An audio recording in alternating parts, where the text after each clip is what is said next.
Has Gor-Rok softened up in Tides of Torment? Well, we presume not, but let's go over him in the current state of the game, and I probably skipped Lizardmen Legendary Lord videos because for a while the Lizardmen AIs were broken as hell. Now they're not, and we're all better off for it, unless you're playing Luther Harkon or Lord Kroak at least.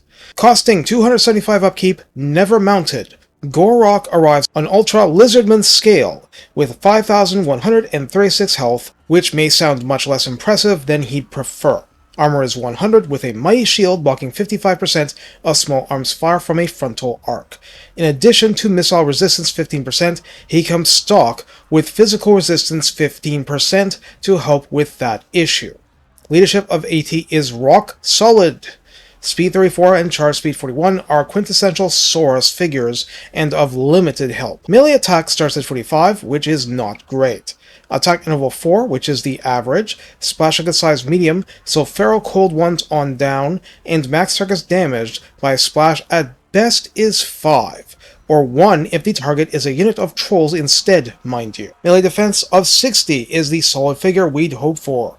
Weapon strength 450 is split base 190 and armor piercing 260, which is not the widest split, but is very consistent armor crumpling damage nonetheless. Charge bonus is 30 and mass is 2000. In an unranked state, Gor-Rok has the active ability Rock of Itza, 60-second cooldown, 24 seconds duration, plus 40% physical resistance, so magical attacks bypass this, and a big relief of fatigue during that time.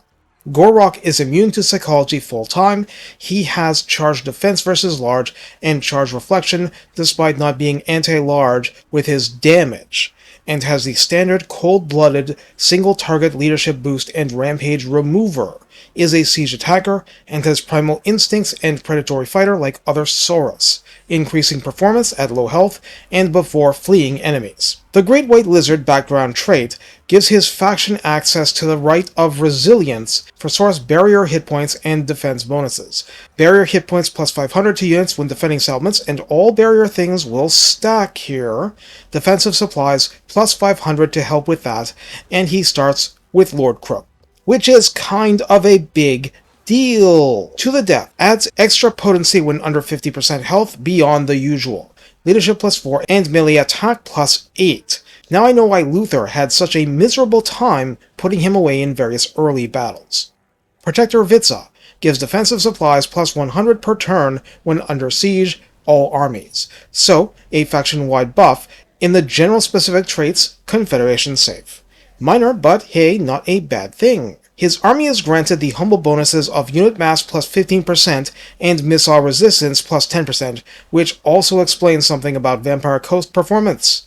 I was too busy relearning Coast mechanics to check this, you see. And that mass increase will land a lot differently if it's a Dread Saurian. Gor-Rok does not have anything different about his blue or red line skill paths than the Saurus Old Blood had, and that's not a complaint. The differences are elsewhere. Similarly, rank 5 access to Obedience brings victory for leadership plus 5, and leadership aura plus 50% is as standard. Rank 8 brings the standard spell resistance and missile resistance plus 10% 1 pip nodes. Honored Elder at rank 20 is the same, excellent benefits, but that's not why you're here. At rank 10, he can pick from the same major blessings that the Saurus Old Blood can without any difference I can see. These are good buffs, so by all means pick the one that tickles your fancy best. It's never wrong to just get the Itza one, because it sounds similar to Itza and gives minus 20% upkeep to Dano units, which cost an ogre's arm and a leg. But buffing your Saurus and Temple Guard further is not a bad thing. Let's go over the main combat line. Predatory Fighter, the skill, gives him weapon strength plus 10% and charge bonus plus 5 flat. Enforcer of Order at 2 pips gives weapon strength plus 5%, but plus 10% more when fighting a long list of evil factions. Undead haven't been indicated. Thick-skinned is plus 15 armor at 2. Blade Master is plus 12 melee attack at 2. Indomitable in the first 4, which is unusual placement, gives plus 12 leadership at 2. As an old-style lord, Foe Seeker is the midway pip for more speed temporarily and even more fatigue relief. Woundmaker is plus 20% more weapon strength at 2. Scarred Veteran plus 15% health at 2, Blade Shield plus 12 melee defense at 2, Expeditious Endeavor plus 15% speed at 2, and he can absolutely use that, and Deadly Onslaught as the traditional capstone, plus 25% weapon strength, and plus 60% charge bonus for 31 seconds, 90-second cooldown. So what's hiding in his personal line? First access at the relatively low rank 10. Unrelenting Assault gives him physical resistance plus 10%, where he already started with 15%, and gets Perfect Vigor, making him even better late in fights. And if you're going, yeah, you can get this by campaigning Far From Home, that completely breaks his theme. So it's good he has this, and he can get it early and reliably. Impassable Defenses adds melee defense plus 10 and spell resistance plus 15% for 1 pip, which is simple and good, and there's no downside at all. I mean, of course, you'd want to Spirit Leech him down. It's faster than trying to hit him in the face. Now it's not as fast anymore.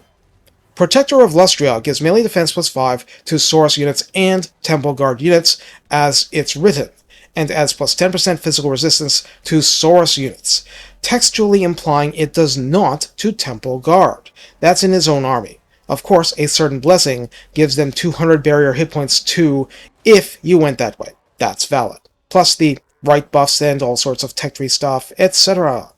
Unflinching takes the To the Death passive and changes it to merely a flesh wound, a movie reference perhaps. For leadership plus 6, forget I said that.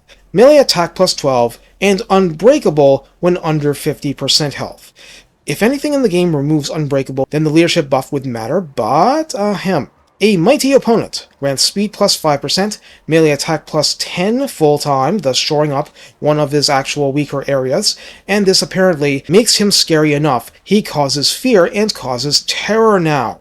Well, I think anything that does terror does fear too now, so that's why I'm saying fear as well. The Great White Lizard Capstone doubles his healing cap and gives Gor-Rok regeneration, with the old school 20% fire weakness, but this means that even without a life caster, he can heal, and with a life caster, like an Oracle these days, he can heal to a level literally double what it used to be, so he's not going down anytime soon.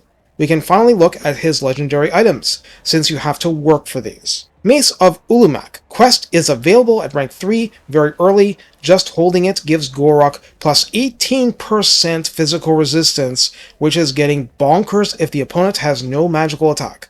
Kind of rough if that's not the case.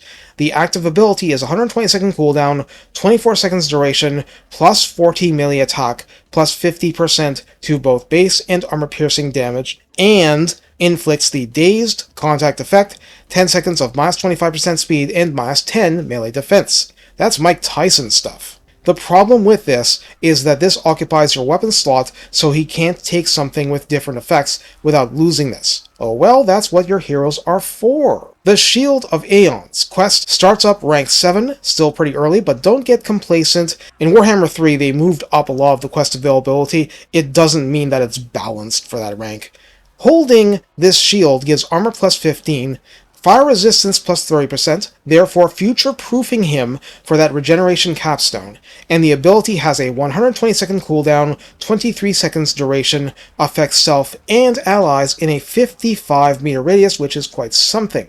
This gives everyone armor plus 60, and to anyone else without it, expert charge defense and charge reflection, since Gor-Rok already has that. Berserkers charging you? Forsaken, a Keeper of Secrets, slap this on, and the charge bonuses go bye-bye, though impact damage may still occur, so watch out with Scarbrand, and deliver times 2 damage back for 15 seconds if anybody is in position to deliver it, rather than on their lizardly rumps. Very thematic. As further incentives to actually keep these two items on him, Gor-Rok gets a said bonus. This gives Corruption minus 4, Spell Resistance minus 10% for enemies in the local region, and Control plus 1 for all provinces. So how do we use Gor-Rok? In by me, but hey, let's look at that. Spell Resistance minus 10% in local region. It's not all about Lord Kroak, but he's a shining example. Gor-Rok is slow. He gets faster, but he's not Kroak on a Carnosaur, and he never ever will be. He's also tough as nails, and more to the point, he can survive to pump that damage out over a long duration. But the net effect of further buffing defensive units with even more defense is that he personally creates blobs, and his army creates blobs too. And these blobs need destroying. Kroak able to hit a trapped blob with a powerful spell with zero friendly fire is one way to do it, but for Gor-Rok himself, a friendly dose of Comet to make the area around him clean and sparkly is just fine. And it's this or spending 20 minutes to win a 5-minute battle, which is another reason he starts with Kroak, otherwise nobody would want to play this guy. Anyway, as a practical matter, if you're no good at fighting Khorne, starting next to Skulltaker means you're going to need a crash course and or start a few fresh campaigns while learning. That's okay, but the point is, post 6.3 rework, and post the AIs not being broken. The real way to succeed in a big ramp-up isn't merely through allies, though they can be nice now, but through blessed units. There's a whole bunch of real winners in there, and you need to pick your preferred flavor. Blessed horned ones are going to crumple a lot of Khorne infantry, just saying. But, slow death is good on an ancient stegadon. Just saying that too. Point is, the tools exist, and as long as you aren't just a wall, you can win with less frustration and aggravation, and more entertainment, with what complete foolery Gor-Rok can pull off even just on his own, but especially with friends helping him make the process more efficient and spectacular. But there are fights where if he has to fight for 10 minutes, he'll win, and he'll be fresh for more. Take care, and have fun getting rats off your lawn.